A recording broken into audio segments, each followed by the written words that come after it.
शुरू करो, डालो बुनियाद, घर महल नजर आएगा। वंडर लाइए, वंडर अपनाइए, फर्क नजर आएगा। वंडर सीमेंट, फर्क नजर आएगा। नमस्कार, मैं हूं रविंद्र जैन और आप देखना शुरू कर चुके हैं सबकी खबर। कल आपने इसी चैनल पर एक खबर देखी होगी जिसमें हमने कहा था कि अब यदि मोहन यादव जी ने कुछ घंटे में मंत्रियों को जिलों का प्रभार नहीं दिया तो जग हसाई होगी। और ये बात मेरे चैनल पर बड़ी दावे के साथ मध्य प्रदेश के वरिष्ठ पत्रकार अरुण दीक्षित जी ने बड़ा दावे के साथ कही थी कि देखिए अब बहुत समय हो गया है, अब मुख्यमंत्री को दे देना चाहिए और कुछ घंटे में दे देना चाहिए। और हमारी खबर का ये असर हुआ कि रात 12 बजे के बाद ये पूरी की पूरी सूची जारी की। लगभग 12 बजे क्या उसके आसपास ये सूची जारी हुई है। इस सूची में सबसे चौंकाने वाली बात है कि स्वयं मुख्यमंत्री ने इंदौर अपने पास रखा है। मध्य प्रदेश में परिपाटी रही है कि जिसे इंदौर का चार्ज दिया जाता है वो मध्य प्रदेश मंत्रिमंडल में 2 नंबर का मंत्री माना जाता है। यानी मुख्यमंत्री के बाद यदि किसी का नंबर है तो उसका जो इंदौर का प्रभार लिए रहते हैं। हमने देखा शिवराज जी के समय लंबे समय तक उनके जो दूसरे नंबर पर नरोत्तम मिश्रा जी थे उन्हें चार्ज दिया गया था, लेकिन इस बार मुख्यमंत्री ने 2 नंबर पर किसी को नहीं रखा है। स्वयं मुख्यमंत्री डॉक्टर मोहन यादव ने इंदौर जिले का चार्ज अपने पास रखा है। इसके अलावा सबसे बड़ा चौंकाने वाला नाम है भोपाल को लेकर। भोपाल में पहले ये चर्चा थी और ये लिस्ट भी बनी थी जिसमें कैलाश विजयवर्गीय जी का नाम था, लेकिन एंड टाइम पर कैलाश जी के नाम पर लाल स्याही फेर कर भोपाल का जो जिले का प्रभार दिया गया है वो चेतन्य कश्यप को दिया गया है। समझ में नहीं आ रहा कि चेतन कश्यप जी पहली बार मंत्री बने हैं और राजधानी का चार्ज उन्हें देना ये किस राजनीति का हिस्सा है। और तीसरा, सिंधिया जी के जो मतलब पसंदीदा 3 जिले हैं, तीनों जिलों में उनके पसंदीदा उनके साथ जो कांग्रेस छोड़कर बीजेपी में आए थे उन तीनों मंत्रियों को चार्ज देकर सिंधिया को साधने की कोशिश हुई है।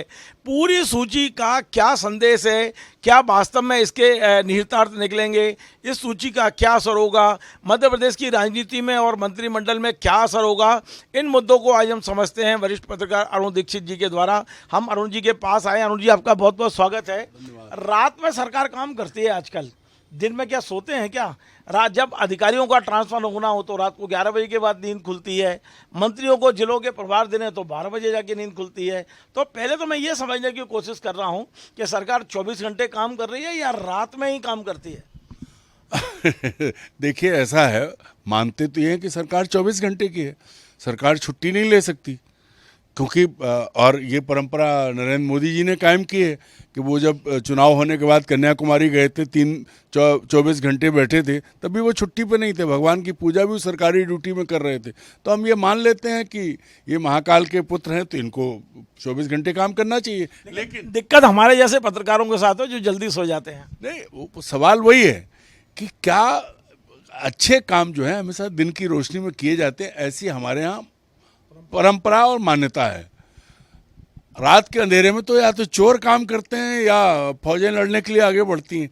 तो ऐसी स्थिति में ये सवाल उठता है कि जब तबादले करने हैं, वही अफसर हैं, वही व्यवस्था है, वही जिले हैं, ना कुछ घटना है ना कुछ बढ़ना है, कभी भी सूची बनाई जा सकती थी। लेकिन वो आप जो बात कह रहे हैं मैं उसमें एक चीज़ जोड़ना चाहता हूँ। वहाँ भी आखिरी समय तक मेरी जानकारी ये है कि मुख्यमंत्री ने एक IAS अफसर से कहा था कि उसे कलेक्टर बना रहे हैं। 11 बजे उससे फ़ोन पर बात भी कर ली थी, लेकिन जब 1 बजे सूची निकली तो उस आदमी का नाम नहीं था। तो ये भी होता है, ये जो रात के अंधेरे में ऐसे खेल भी हो जाते हैं। ये लेटेस्ट है, मतलब जो परसों सूची निकली उसमें ये हुआ है। अब प्रभार वाला मामला है रविंद्र जी, सबसे गंभीर बात यह है कि मुख्यमंत्री तो पूरे राज्य का प्रभारी है। मोहन यादव जी ने ठीक उसी तरह नई परंपरा बनाई है जैसी उनके नियुक्ति में बनी कि तीसरी पंक्ति से उठा के पर्ची के आधार पर उन्हें मुख्यमंत्री बनाया गया। उन्होंने अब इंदौर का प्रभार खुद अपने पास रखे। जो मुख्यमंत्री भोपाल के, राजधानी भोपाल के साथ साथ पूरे राज्य के प्रभारी हैं, सारे राज्य के पालक, तो फिर एक जिले में क्यों जा रहे हैं? इससे कई सवाल उठ रहे हैं। मैं नहीं मानता, जैसा कि इंदौर आर्थिक राजधानी है, सबके आर्थिक हित जुड़े हैं, वहाँ का थानेदार भी करोड़पति होता है, 2-2 करोड़ में थाना बिकता है, ये सारी चीज़ें कही जाती हैं। चूँकि मेरे पास कोई सबूत नहीं हो, मैंने कभी इसमें जांच नहीं की, इसलिए नहीं मानता। लेकिन जो हो रहा है, पिछली सरकार में जब शिवराज सिंह जी मुख्यमंत्री थे तब एक इंस्पेक्टर जो कांस्टेबल से प्रमोट होकर आया था, उसने पूरी सरकार को चुनौती दे दी थी, खुलेआम उद्योगपतियों को ब्लैकमेल कर रहा था और तत्कालीन गृह मंत्री का संरक्षण था, कुछ भी नहीं हुआ उसका। तो इंदौर की ये वो है। अब अगर चूंकि उज्जैन इंदौर से बहुत ज़्यादा दूर नहीं है, मोहन यादव जी ने देखा होगा वहाँ की कोई चीज़ तो पाई कि जो उन्होंने नई परंपरा स्थापित की कि कोई मुख्यमंत्री एक जिले का प्रभारी भी बन रहा है राज्य के साथ साथ, ये अपने आप में बड़ी बात है। लेकिन जो प्रथम दृष्टया समझ में आता है, मुझे ऐसा लगता है कि भाई कैलाश विजयवर्गीय के साथ फिर से चोट हो गई, क्योंकि उनके जिले में, उनके घर में मुख्यमंत्री खुद प्रभारी बन के जा रहे हैं। इसका संदेश क्या है? इसका संदेश ये है कि मुख्यमंत्री जी को कैलाश विजयवर्गीय पे भरोसा नहीं है, किसी और दूसरे आदमी को वो भेजना नहीं चाहते हैं। एक दूसरा ये है कि वो कैलाश विजयवर्गीय से डरते हैं, वहाँ किसी और को भेज नहीं सकते, या तो वो रहें या फिर कौन। तो कैलाश जी को बनाना नहीं था, खुद पहुंच गए। अब राजनीति है, कुछ भी मायने निकल सकते हैं, लेकिन इसमें ये तय है कि कैलाश जी को जिस तरह के जिलों का प्रभार दिया गया है, मध्य प्रदेश में जो संभाग हैं उन्हें तो संभाग पर भी नहीं रखा गया है। सबसे बड़ी चीज़ है रीवा संभाग जो है उसमें दूसरे हैं, कैलाश जी सतना के और धार के प्रभारी हैं, प्रभारी मंत्री हैं। जो दूसरे लोग हैं उनका नंबर भी 5वें पे है, लिस्ट जो आई है। लिस्ट में तो खैर कुछ भी हो सकता है, पर सबसे बड़ी चीज़ ये है कि राजधानी के लिए उन चेतन कश्यप को चुना गया है जो भाजपा में सक्रिय रहे, कोषाध्यक्ष रहे, अब मंत्री बने हैं। मंत्रिमंडल में उन्हें ऐसा मंत्रिमंडल दिया गया है जिसकी कोई पूछ परख नहीं है। और मुझे लगता है कि शायद जैनियों के साथ यही व्यवहार करती। इससे पहले ओम प्रकाश सकलेचा के पास था, अब उनके पास है। सरकार का नज़रिया हो सकता है कि भाई बताना है, लेकिन राजधानी जहाँ सब कुछ है वहाँ के लिए आपने प्रभारी वो चुना जो बहुत ज़्यादा महत्वपूर्ण नहीं है, बहुत एक्टिव भी नहीं है, और जहाँ के लिए जहाँ सच में एक्टिव होना चाहिए वहाँ आपने खुद बैठ गए जाके। तो कुछ तो गड़बड़ है भाई। ये संदेश क्या है? ये जो पूरी सूची है, ये सूची में जिस तरह सिंधिया जी के पसंदीदा जिले उन्हें मिल गए हैं, उनके और कांग्रेस से आए 8 मंत्रियों को अच्छे जिले मिले हैं। पार्टी के लोग बेशक नाराज हो जाएं, कोई चिंता नहीं है, लेकिन कांग्रेस से आए हुए लोगों को हमें उनका साधना है, वो भी एक संदेश है। तो मैं ये समझने की कोशिश कर रहा हूँ और अपने दर्शकों को समझाने की कोशिश कर रहा हूँ कि ये जो प्रभारी जिले, इतना डिस्कशन हुआ, 9 महीने ये सूची अटकी रही, 9 महीने बाद जब ये सूची आई है, तो इसका एकमात्र क्या संदेश क्या देख रहे हैं आप? इससे जिलों में अब काम बढ़ जाएगा, जिलों में सरकार में जो एक स्थिरता टाइप आ गई थी वो बहुत चलायमान हो जाएगी, सरकार चलती हुई दिखेगी, क्या कार्यकर्ताओं को महत्व मिल जाएगा? जिलों में अब बैठकें होंगी, कार्यकर्ताओं के लिए कहा जा रहा है कि 10,000 कार्यकर्ताओं को हमें संगठन सरकार में एडजस्ट करना है, तो क्या ये जिला समितियों के जरिए करेंगे क्या? मैं यही सब चीज़ें समझने की कोशिश कर रहा हूँ। देखिए, आमतौर पर मंत्रियों को जिलों का प्रभार इसलिए दिया जाता है कि जो सरकार भोपाल में बैठ के तय करती है वो जमीनी स्तर पर जिलों में एग्जीक्यूट हो, उस पर काम हो। मुझे नहीं लगता कि इससे इतर कोई काम होगा। अब ये भी होता है कि मंत्री जाते हैं तो उनके जरिए संगठन चौकस रहता है, एडमिनिस्ट्रेशन चौकस रहता है, लोगों को भोपाल तक नहीं आना पड़ता है, ये परंपरा आमतौर पर है। पर इसके जरिए क्या मंत्री के पास सबसे बड़ी चीज़ है कि जिले में प्रभारी मंत्री के तौर पर कहाँ से अधिकार आ जाएंगे, कहाँ से वो चीज़ें कर लेगा, क्योंकि व्यवस्था तो भोपाल से तय होनी है।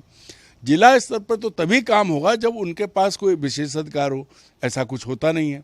मंत्री जी ये है कि कार्यकर्ता आया, उसने कहा तो मंत्री जी जिले में, उन्होंने कलेक्टर को बुला के कह दिया, लेकिन वो अपॉइंटमेंट नहीं करा सकते, वो चीज़ें नहीं कर सकते। तो बहुत बड़ा फर्क नहीं है, लेकिन ये होता है कि एक जैसे हम लोग कहते हैं शॉक ऑब्जर्वर्स, कार्यकर्ता और सरकार के बीच में जब जो संवाद की स्थिति रहती है, वो संवाद के लिए जिलों पर मंत्रियों को प्रभार दिया जाता है ताकि कार्यकर्ता नाराज ना हो। अब यहाँ जो आपने कहा, यहाँ तो सबकी व्यवस्था, अब सिंधिया जी का महत्वपूर्ण रोल है, उनके तीनों जो प्रिय मंत्री हैं उनको उनके आसपास रखा गया है। लेकिन आप ये भी समझिए कि कांग्रेस से जो आए लोग हैं उनके पास मंत्रिमंडल में भी बूटी पूरी है, थैली पूरी है, 8 लोग हैं, चौथाई मंत्री जो हैं कांग्रेस के हैं, और ज्योतिरादित्य सिंधिया का सम्मान आज भी बरकरार है। ये मोहन यादव की लिस्ट से है। अब वो लिस्ट मोहन यादव की नहीं है, ये भी हम और आप जानते हैं, वो दिल्ली से आई है। तो अब इसका मतलब ये है कि दिल्ली जो है अपने पुराने कार्यकर्ताओं को, अपने पुराने नेताओं को, चाहे वो प्रहलाद पटेल हो, चाहे वो कैलाश विजयवर्गीय हो, या चाहे कोई और, उनको सिंधिया के सामने नीचा दिखाना चाहते हैं। भाई सिंधिया की टीम, सिंधिया के हिसाब से सिंधिया जी का वर्चस्व कायम है, लेकिन वो प्रहलाद पटेल, वो कैलाश विजयवर्गीय, वो अन्य नेता जो मार्च 2020 से पहले सिंधिया जी को निशाने पर लेते थे, आज वो अपने साथ हुए अन्याय का भी विरोध नहीं कर सकते। और ये गेम मोहन यादव, सब जानते हैं कि मोहन यादव के हाथ में कुछ नहीं है, और मुझे लगता है मोहन यादव इतने परिपक्व राजनेता तो हैं कि अगर उनके बस में होता तो वो इंदौर के मुख्य प्रभारी नहीं बनते। तो ये जो खेल है, अब मुझे ये समझ में आएगा कि जो मेरी अपनी समझ है कि जो पहले कांग्रेस की हाईकमान खेल करती थी, आपस में लड़ाती थी, अब बीजेपी की बीजेपी की हाईकमान जो है उसका कांग्रेसीकरण तो हो ही गया है, वह वही अपने लोगों को लड़ाने का काम कर रही है। ये प्रभार जो हैं ये साबित करते हैं कि दिल्ली ने प्रदेश के मंत्रियों में एकजुटता ना हो, उनके बीच प्रतिस्पर्धा और विरोध कायम रहे, उसकी व्यवस्था की है। हाँ, अरुण जी, एक बहुत महत्वपूर्ण सवाल ये है कि ग्वालियर जो है वहाँ सिंधिया वर्सेस नरेंद्र सिंह तोमर अब बिल्कुल खुल के चल रहा है। वहाँ ना तो नरेंद्र सिंह तोमर ग्वालियर का प्रतिनिधित्व करते, वो मुरैना के दिमनी से विधायक हैं, ना सिंधिया जी करते, सिंधिया जी गुना से सांसद हैं। जब ग्वालियर की बात आती है तो हमें ऐसा लग रहा था कि नरेंद्र सिंह तोमर का कोई खास व्यक्ति ग्वालियर का प्रभारी बनेगा, लेकिन इस बार भी सिंधिया जी बाजी मार गए। तो आपको लगता है कि कहीं ना कहीं नरेंद्र सिंह तोमर को भी एक झटका लगा है कि ग्वालियर शहर जहाँ का उनकी राजनीति का पूरा केंद्र है, जहाँ से वो पले बड़े, उनका मतलब सब कुछ उनका कार्य क्षेत्र ग्वालियर है, वहाँ सिंधिया जी बाजी मार जाते हैं, नरेंद्र सिंह जी कहीं ना कहीं कमजोर पड़ जाते हैं। देखिए, नरेंद्र सिंह जी को तो झटका उसी दिन लग गया था जिस दिन सिंधिया जी कांग्रेस में आए थे। और आप समझ लीजिए कि आज की तारीख में ग्वालियर में बीजेपी के अधिकांश, जिनको पहले बीजेपी वालों ने घर बैठाया था, नाम क्या लेने हैं, सब हैं, आप भी जानते हो, आप तो ग्वालियर शहर के हो, अकेले तोमर साहब ही तो ज़्यादा एक्टिव बचे थे। तो जब दिमनी में कैसे जीते हैं और क्या क्या हुआ लोकसभा चुनाव के, विधानसभा चुनाव के दौरान, और वो सारा तो उन्हें भी पता है। अब केंद्र का ये सीधा सीधा संकेत है कि आप विधानसभा अध्यक्ष बन गए, अब आप वहीं तक रहिए, ये फैसले केंद्र करेगा। और ये इसका एक प्रमाण ये भी है कि जैसे बीजेपी में, कांग्रेस में हाईकमान होती थी, गांधी परिवार फैसले करता था, वैसे अब बीजेपी में सिर्फ मोदी और अमित शाह फैसले करेंगे। नड्डा की भी कोई हैसियत नहीं है कि वो अपनी तरफ से कोई जारी कर दें। तो ये नई तरह की कांग्रेसी भाजपा है जिसमें सब कुछ वही होगा जो कांग्रेस में होता था। एक और प्रश्न मेरा उसी तरह का है कि हम ये देख रहे हैं कि लगातार राजेंद्र शुक्ला को उप मुख्यमंत्री तो बना दिया है, लेकिन ऐसा लगता है कि उनकी कुर्सी के नीचे सिगड़ी जला के रख दी। हम देख रहे हैं कि पहले भी स्वास्थ्य विभाग में उनकी नहीं चल पा रही थी, इस बार तो स्वास्थ्य विभाग में प्रमुख सचिव मुख्यमंत्री के बेहद नज़दीकी संदीप यादव जी को बना दिया, और उनका ये मैसेज दिया गया कि नहीं, इस बार भी सीएम हाउस की चलेगी, राजेंद्र शुक्ला की नहीं चलेगी। अब जब प्रभार दिए गए तो राजेंद्र शुक्ला जी को वो सागर दे दिया, यहाँ 4 लोग कपड़े सिलवा के बैठे हैं मंत्री बनने के लिए, चाहे वो गोपाल भार्गव की बात करें, भूपेंद्र सिंह की बात करें, प्रदीप लाहरिया की बात करें, शैलेंद्र जैन की बात करें, और वहाँ खुद गोविंद राजपूत वहाँ से मंत्री हैं। इन 5 दांतों के बीच में राजेंद्र को बिठा दिया, राजेंद्र शुक्ला साहब को। तो राजेंद्र शुक्ला के पीछे क्यों पड़े हुए हैं, उन्हें क्यों कमजोर किया जा रहा है, क्यों उनका सिरदर्द बढ़ाया जा रहा है, इसको भी एक समझने की कोशिश करते हैं। नहीं, अब इसमें दूसरा पहलू भी हो सकता है ना। मैं आपकी बात से सहमत होते ही कहूँगा, भाई राजेंद्र शुक्ला कांग्रेस में रहे हैं और कांग्रेसियों को लड़ के ही आगे चलने की आदत रहती है, उनकी शुरुआती आपसी संघर्ष से होती है। तो ऐसा माना जा सकता है कि भाई राजेंद्र शुक्ला को सागर इसलिए बिठाया कि इन लड़ने वालों के बीच में अपने अनुभव के हिसाब से निकाल ले जाएंगे, क्योंकि राजेंद्र शुक्ला हर तरह से सक्षम है। तो वो वहाँ के जो 4 लोग हैं, जो चारों ज़रूरत से ज़्यादा सक्षम हैं, 4 के चारों, उनके बीच में वो अपना बैलेंस बनाएंगे। और यहाँ पर भी उनका एक इम्तहान होगा, क्योंकि डिप्टी सीएम हैं, डिप्टी सीएम के साथ साथ वो पुराने कांग्रेसी हैं, और कांग्रेसी होने के साथ साथ अभी तक बीजेपी में भी उन्होंने उसी तरह से काम किया है। वो थोड़ा झुक के चलते हैं, किसी से वो नहीं करते। ठीक है, रीवा में वो उधर अपनी दादागिरी करते हैं, लेकिन आमतौर पर उनके बारे में अच्छी राय है। तो ये उनका एक तरह से इम्तहान भी है और बाकियों के लिए सबक भी है कि भैया तुम चलोगे तो ये तो पुराने अनुभवी आदमी हैं भाई, वहाँ तो सब कुछ। और दूसरी बात जो आपने कही हेल्थ की, तो अब पिछले सालों से, चाहे कोरोना हो उससे पहले, सुलेमानी ताकत बहुत चली। सुलेमानी ताकतों के जरिए क्या क्या नहीं हुआ है उस पर हम लोग यहाँ बात कभी करेंगे 10 तथ्यों के साथ। तो वो चीज़ मालूम है तो वो 4 साल के बाद जो पुराने थे, जिन्होंने मतलब आज भोपाल के आयुष्मान, हर तरह का खेल है वहाँ, तो पुराने को हटा के ये मोहन यादव जी ने वही किया है जो पहले शिवराज सिंह चौहान करते थे। बाबूलाल गौर नहीं कर पाए थे क्योंकि उनके पास ज़्यादा समय नहीं था, लेकिन चौहान साहब जो, अब ये समझ में आ रहा है कि पैटर्न वही है शिवराज सिंह चौहान वाला, आपस में लड़ाते भी रहो और जहाँ जहाँ गंगा बह रही है वो कंट्रोल आपके पास रहे। चलिए, इससे थोड़ा सा लीक से हटके एक सवाल मेरे दिमाग में है, क्योंकि अब प्रभार भी दे दिए गए, सरकार के मतलब जो काम जरूरी थे वो लगभग खत्म हो गए। अब संगठन के पास बचा है मध्य प्रदेश में नया प्रदेश अध्यक्ष। आप यदि गौर से देखेंगे पिछले 2-3-4 महीने में, खासकर लोकसभा चुनाव के बाद, बीडी शर्मा ने अपने आप को नेपथ्य में कर लिया है। बहुत लो प्रोफाइल हो गए हैं और एक भी बयान उनका ऐसा नहीं आ रहा है जो कंट्रोवर्सी हो या उसको लेके विवाद। तो बीडी शर्मा निश्चित तौर पे अपनी कुर्सी बचाने के लिए बड़ा संभल कर चल रहे हैं। इधर हम ये भी देख रहे हैं कि नरोत्तम मिश्रा जी भी बिल्कुल तैयार बैठे हुए हैं कि कब दिल्ली से चिट्ठी आए और कब प्रदेश अध्यक्ष बन जाएं। तो आपको लगता है कि अब सारी कवायद, संगठन का पूरा फोकस मध्य प्रदेश में संगठन पे होगा कि संगठन में अब बदलाव हो? बीडी शर्मा जी का कार्यकाल हो चुका है पूरा, वे एक्सटेंशन पर हैं एक तरह से। तो क्या लग रहा है, बीडी शर्मा फिर से रिपीट होंगे या यही एक्शन वो चलते रहेंगे, या वाकई मध्य प्रदेश में नए प्रदेश अध्यक्ष का कि हम लोग देखेंगे, उनकी शक्ल देखेंगे, नया प्रदेश अध्यक्ष हम लोग सब देखेंगे मध्य प्रदेश में आने वाले समय में? नहीं, इससे पहले हमें राष्ट्रीय अध्यक्ष का इंतजार करना पड़ेगा, वो भी एक्सटेंशन पर है।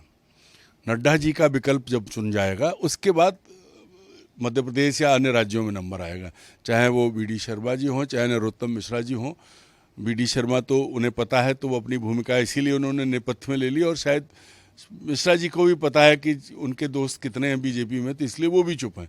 लेकिन ये होगा तब जब ये तय होगा कि नड्डा कंटिन्यू करेंगे तो नई टीमें बनेंगी, या नड्डा की जगह जो आएगा वो तय करे, उसके बाद तय होगा राज्यों का। पहले केंद्र में अभी हम लोग दिल्ली की तरफ देखें, और जब तक दिल्ली का तय नहीं होता तब तक ऐसे ही चलता रहेगा। चलिए, बहुत बहुत धन्यवाद।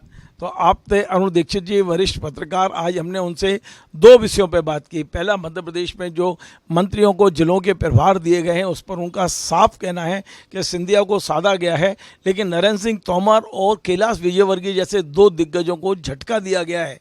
और ये झटका क्यों दिया गया है, ये आने वाले समय में हम लोग इसकी भी स्टडी करेंगे, पूरी इसकी पड़ताल करेंगे कि आखिर मुख्यमंत्री ने नंबर 2 की जो एक कहना चाहिए जो सीट है उसे खाली रख दी है। अब नंबर 2 पे भी मुख्यमंत्री है, नंबर 1 पे भी मुख्यमंत्री है, उसके बाद नंबर क्रम चालू होता है। क्योंकि जिस तरह मुख्यमंत्री ने इंदौर लिया है, इंदौर का चार्ज अपने पास रखा है, वो वाकई मध्य प्रदेश के लिए हैरानी वाली बात है। जिन्हें हम मध्य प्रदेश में हर जिले का मुख्यमंत्री मानते हैं, उन मुख्यमंत्री ने आखिर इंदौर को विस्तृत तौर पर अपने पास क्यों रखा है, ये बहुत सोचने वाली बात है। और जहाँ तक मध्य प्रदेश में भारतीय जनता पार्टी संगठन में बदलाव की बात है, तो अरुण जी का साफ साफ कहना है पहले बदलाव दिल्ली में होगा और उसके बाद मध्य प्रदेश, यानी पहले नड्डा का विकल्प ढूंढा जाएगा, बाद में बीडी शर्मा का। आपको हमारा ये कार्यक्रम पसंद आए तो आप इसे शेयर करें, लाइक करें, कमेंट करें, और आपसे बार बार निवेदन है हमारे चैनल को सब्सक्राइब अवश्य करें। धन्यवाद। शुरू करो, डालो बुनियाद, घर महल नजर आएगा। वंडर लाइए, वंडर अपनाइए, फर्क नजर आएगा। वंडर सीमेंट, फर्क नजर आएगा।